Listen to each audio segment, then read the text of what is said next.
Graça e paz da parte de nosso Senhor e Salvador, Jesus Cristo. Eu venho fazer o complemento do vídeo anterior, a origem da besta, porque ainda ficou faltando a última parte dessa revelação do livro de Apocalipse, no capítulo 17.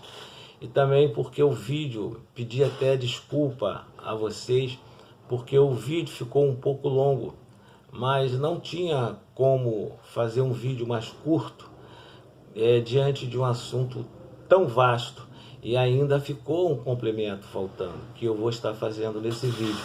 Eu peço desculpa pelo tamanho do vídeo, vou tentar daqui para frente fazer vídeos menores, né? Mas de acordo com o conteúdo não tem como fazer muito menor, mas a gente sabe que o povo brasileiro gosta de novela, né? A gente poderia fazer um vídeo picado, contando a história assim aos pouquinhos, mas eu particularmente não gosto de novela. Então eu gosto de expor o conteúdo, expor o assunto de uma só vez. Eu acho mais interessante e fixa melhor, né?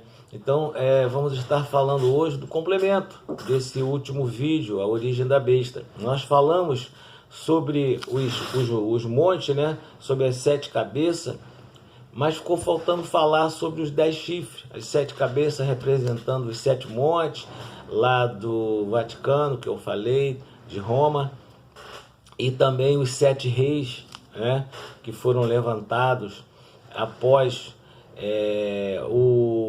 a criação do Estado do Vaticano e com o seu governo monárquico. E agora eu quero estar falando sobre os 10 chifres que ficou faltando. Os 10 chifres desse dragão. É claro que isso é uma metáfora, não é um dragão real. Aqueles que deixaram de ir à praia com medo, né, como aquela senhora que eu falo no vídeo, com medo de surgir esse dragão no mar e devorá-las e tal, podem voltar a fazer os seus passeios nas praias, porque esse dragão não é um dragão real. Então não vai aparecer dragão na praia para causar nenhum tipo de situação. Tenho medo só dos tubarões, porque realmente está havendo uma grande infestação por conta desses animais estarem com escassez de alimento, estarem vindo muito próximo das praias. Então vamos falar hoje dos chifres, dos 10 chifres, né, que representam aqui no capítulo 17 de Apocalipse, no verso 12, ele vai estar falando aqui: os 10 chifres que viste são 10 reis, os quais ainda não receberam reino, mas recebem autoridade como reis com a besta. Mas vai durar pouco. Aqui fala que vai durar durante 1 hora. Vai durar um período de 1 hora. Aqui expressa um período curto de duração desses 10 reis. A gente sabe que o Papa Francisco, logo que entrou no papado, ele convocou 8 cardeais para estar assim ajudando a ele nessa tarefa de governar a igreja, certo? Ele convocou esses 8 cardeais para estarem ajudando a ele. Durante esse estudo aqui, eu me questionei: que 10 reis são esses? Não tem 10 países com sistema monárquico? E também aqui fala que esses reis iriam receber, aqui fala: os 10 chifres que vi são 10 reis, os quais ainda não receberam reino. Quer dizer, não tinham reino, não são reis de fato.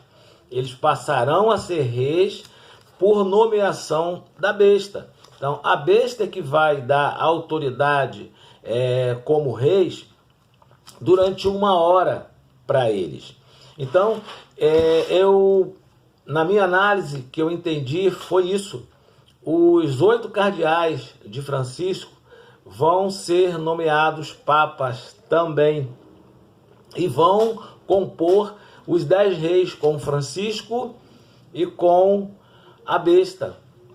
Está se falando do Francisco sair do papado, não ficar no papado, renunciar, mas eu acredito que na verdade ele vai ficar com os 8 cardeais e mais essa figura da besta, onde vão compor os 10 reis do Apocalipse, que vai ser um período curto, já talvez aí no final, talvez caminhando para o final dos 42 meses, dos 3 anos e meio, do papado da besta frente à igreja, ainda na terra. Então eu entendo que esses reis vão receber a autoridade da besta. Não são reis, ainda não são reis. Vão receber essa autoridade. Eu acredito que isso venha a acontecer para que haja um dinamismo na igreja, e as questões internas, as questões de serviço, de ordem da igreja serem agilizadas, porque a concentração em Roma, ela causa um retardo nos acontecimentos da igreja, né? Eu acredito nisso, e que ela, através dessa nomeação desses 8 cardeais como papas também, ou seja, como reis, e serem distribuídos ao redor aí do nosso planeta, do mundo, né? E eles vão estar agilizando, vão ter autoridade para também agilizar as questões mais emergentes da igreja. Vai descentralizar esse poder. Eu acredito que isso venha a acontecer com esses 10 reis. E eu entendo que esses 8 cardeais, desde que foram nomeados, eu não ouvi, não li, não tomei conhecimento que esses 8 cardeais tivessem sido depostos. Essa arrumação interna de governo que Papa Francisco levantou, eu não ouvi nem soube de que tivesse sido desfeito, eles tivessem perdido essa autoridade de ajudar a governar a igreja junto com ele. Então eu acredito que realmente seja a composição dos 10 reis vindo desses 8 cardeais e também da permanência do Papa Francisco, mas agora com a atuação direta do 8º Papa, do 8º Rei, que vai surgir. Então eu acredito que isso vai acontecer dentro da profecia. Uma coisa que a gente tem que entender é o seguinte: uma profecia, ela demanda tempo para acontecer e tem o seu tempo para acontecer. E aquilo que eu estou falando aqui é um entendimento meu da leitura do Apocalipse, do capítulo 17, correto? Agora, a gente vai confirmar isso tudo, se realmente vai ser assim, se vai ser esses acontecimentos que nós estamos falando, se vai ser dessa forma.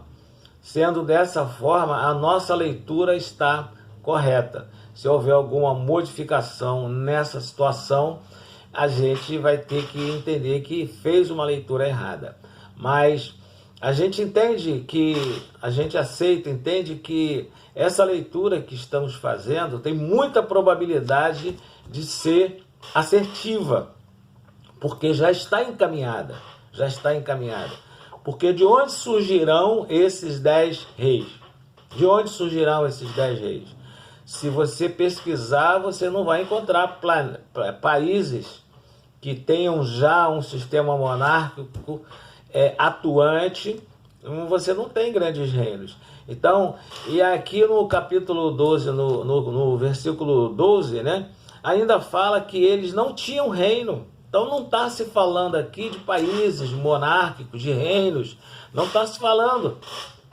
E o Vaticano só tem um rei, que é o Papa, né? Só tem um líder, só tem um rei. Até há pouco tempo atrás tinham 2, mas um já faleceu em dezembro, o Papa Bento, o Papa Emérito faleceu, então agora permanece somente o Francisco. Mas há que se lembrar que o Francisco foi levantado para o papado ainda durante a vida do Papa Bento. Ao meu ver,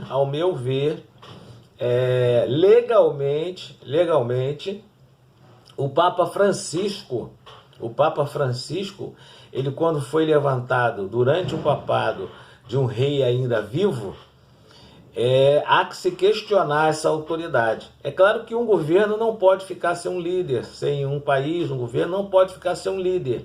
Há que ter um líder para direcionar os assuntos, as situações, então tem que ter uma liderança. E ele foi levantado por conta de não poder ficar sem um papa. Mas a gente sabe que um rei nunca perde a majestade. Nunca.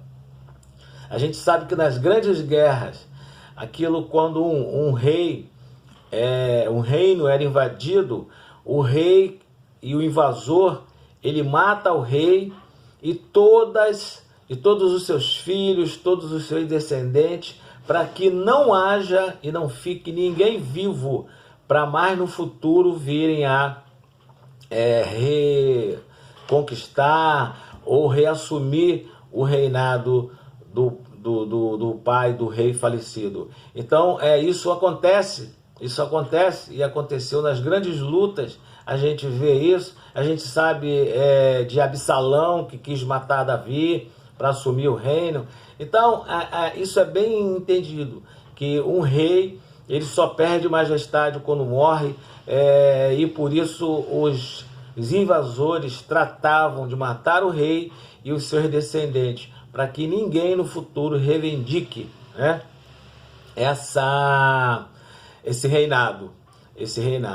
Então, isso é bem entendido aqui nessa situação. Agora, não tem um papado, o único papado ali que tem atualmente é do Francisco.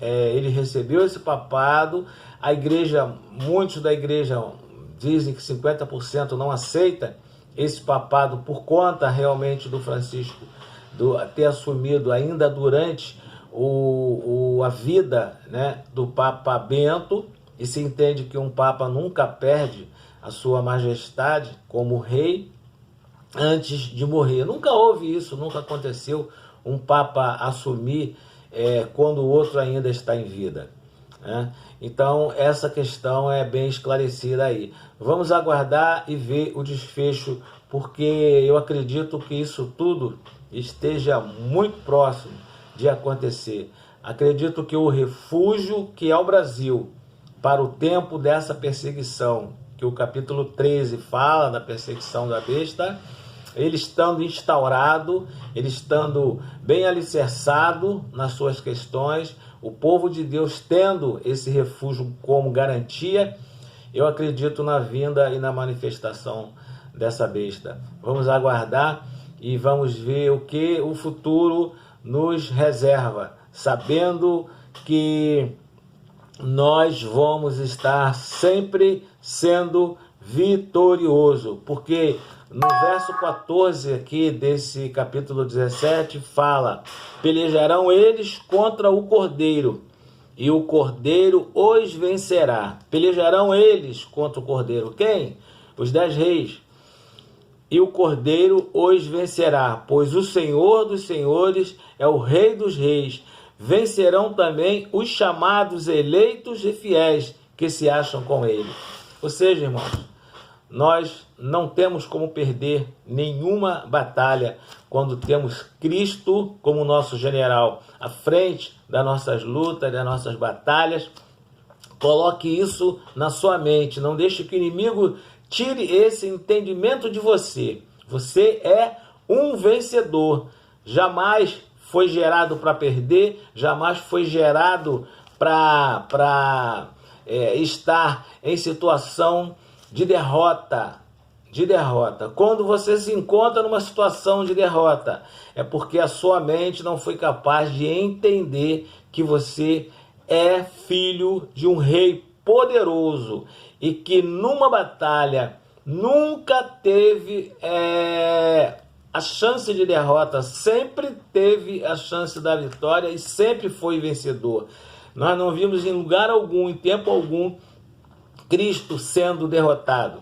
A aparente derrota de Cristo na cruz foi a nossa vitória. Então nós estamos assim encerrando, completando essa visão